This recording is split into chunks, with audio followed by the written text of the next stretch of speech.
अस्सलामुअलैकुम सामीन। 13 रमज़ान मुबारक और 24 मार्च है। ख़बर का उन्वान है वज़ीर आला आसाम का नया फरमान। आसाम के वज़ीर आला हिमंत बिस्वा शर्मा ने कहा है कि बंगला भाषी मुसलमानों को यानी बंगाली बोलने वाले मुसलमानों को तभी रियासत का बुनियादी रहायशी माना जाएगा जब वे कम उम्री में शादी और कसरत इज़्दिवाज जैसी रस्मों को छोड़ देंगे। यानी 9 उम्री में जो कम उम्री में शादी होती है उसको छोड़ देंगे और एक से ज़्यादा शादियाँ करनी बंद कर देंगे, तभी उनको यहाँ का बुनियादी तौर पर रहने वाला माना जाएगा।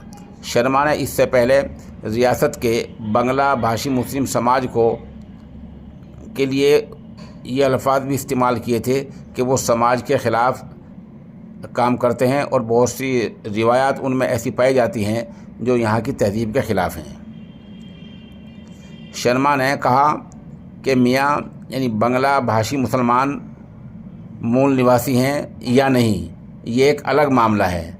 हम ये कह रहे हैं कि अगर वे मूल निवासी यानी बुनियादी तौर पर रहने वाले बनना चाहते हैं तो हमें कोई मसला नहीं है, लेकिन इसके लिए उन्हें एक से ज़्यादा शादियों की रस्म छोड़नी पड़ेगी और कम उम्री में शादी करनी छोड़नी होगी।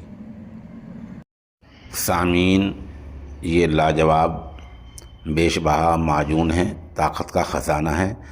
हमारे नंबर 96 27 70 90 14 से हासिल किया जा सकता है।